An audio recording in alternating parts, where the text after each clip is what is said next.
Did you know that the Sabbath is more than a day off?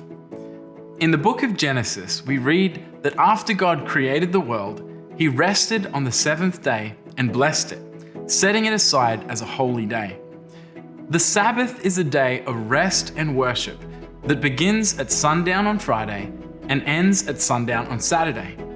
It's a special time when we draw closer to God, rest from our work, and spend time with our families and loved ones. But why is obedience in keeping the Sabbath so important? Well, for starters, the Sabbath is one of the 10 Commandments that God gave to Moses on Mount Sinai.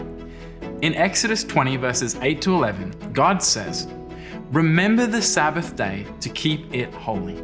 6 days you shall labor and do all your work, but the seventh day is the Sabbath of the Lord your God.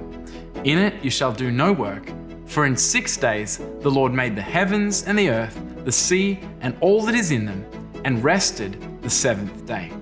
Therefore the Lord blessed the Sabbath day and hallowed it." So, obedience in keeping the Sabbath is a way for us to honor God and obey His commandments.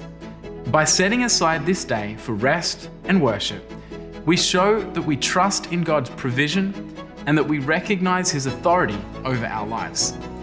But the spiritual significance of the Sabbath doesn't end there. In Isaiah 58, 13 through to 14, God says, "If you turn away your foot from the Sabbath, from doing your pleasure on my holy day, and call the Sabbath a delight, the holy day of the Lord honorable, and shall honor Him, not doing your own ways, nor finding your own pleasure, nor speaking your own words, then you shall delight yourself in the Lord, and I will cause you to ride on the high hills of the earth." Here, God promises that if we honor Him by keeping the Sabbath, He will bless us and provide for us. He also promises that we will find true delight and joy in Him. Obedience in keeping the Sabbath is not a legalistic requirement, but it's an act of faith that brings us closer to God and helps us experience His blessings and provision in our lives. What's stopping you from experiencing the Sabbath in your life this week?